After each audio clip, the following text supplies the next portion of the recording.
2026 সালে শবে বরাত কত তারিখে? 4 ফেব্রুয়ারি বুধবার। প্রথম রোজা কত তারিখে? 18 ফেব্রুয়ারি বুধবার। ঈদুল ফিতর কত তারিখে? 21 মার্চ শনিবার। ঈদুল আজহা কত তারিখে? 28 মে বৃহস্পতিবার। পয়লা মুহররম কত তারিখে? 27 জুন শনিবার। টয়লেটে গিয়ে মাথায় কাপড় না দিলে কি হয়? শয়তানের কুনজর পড়ে এবং স্মৃতিশক্তি কমে যায়। 40 দিনের বেশি নখ বা অবাঞ্ছিত লোম না কাটলে কি হয়? ইবাদত কবুল হয় না এবং রিজিকে অভাব অনটন দেখা দেয়। রাতে আয়নার সামনে দাঁড়িয়ে বেশি সময় থাকলে কি হয়? ভয় ও অস্থিরতা বাড়ে এবং মন দুর্বল হয়ে পড়ে। মিথ্যা কথা বেশি বললে কি হয়? হৃদয় শক্ত হয়ে যায় এবং সত্য গ্রহণের শক্তি কমে যায়। স্বামীকে তুই বলে সম্বোধন করলে স্ত্রীর কি হয়? স্ত্রীর গুনাহ হয়। স্বামীর সঙ্গে খারাপ ভাষায় কথা বললে স্ত্রীর কি পরিণতি হয়? এতে আল্লাহ অসন্তুষ্ট হন এবং গুনাহ হয়। স্বামীকে তুচ্ছ করে কথা বললে ইসলাম কি বলে? ইসলামে এটি নিষিদ্ধ আচরণ, এতে গুনাহ হয়। স্বামীর প্রতি সম্মান না দেখালে স্ত্রীর কি ক্ষতি হয়? এতে দাম্পত্য বরকত নষ্ট হয় এবং গুনাহ হয়।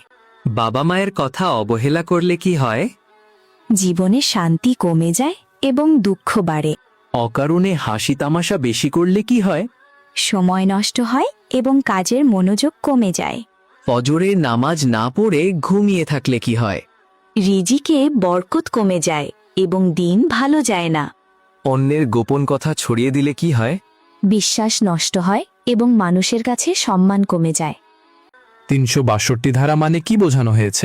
অপহরণ, 307 ধারা মানে কি বোঝানো হয়েছে? হত্যার চেষ্টা, 302 ধারা মানে কি বোঝানো হয়েছে? হত্যার শাস্তি, 378 ধারা মানে কি বোঝানো হয়েছে? চুরি, 141 ধারা মানে কি বোঝানো হয়েছে? অবৈধ সমাবেশ, কুকুরের কান্না কিসের সংকেত? বিপদের, মাথায় কাক বসা কিসের সংকেত? বিপদের আগমনের, সাদা বিড়াল ঘরে আসা কিসের সংকেত? অত্যন্ত সৌভাগ্যের, কাকের ডাক কিসের সংকেত? অতিথি আগমনের, বিড়ালের কান্না কিসের সংকেত? মৃত্যুর। ফরজ গোসল করতে দেরি হলে কি হয়? ওই ঘরে রহমতের ফেরেশতা প্রবেশ করে না।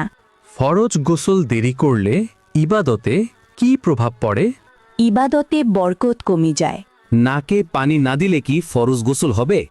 না, নাকে পানি দেওয়া ফরজ।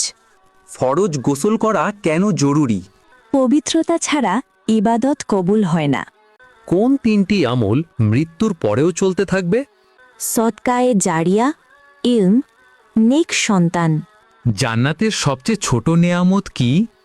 দুনিয়ার 10 গুণ রাজত্ব। জান্নাতের বয়স কত হবে? 33 বছর। জান্নাতের সবচেয়ে বড় নেয়ামত কি? আল্লাহর দিদার। কবর কাদের জন্য ফুলের বাগান হবে? ইমানদারদের জন্য।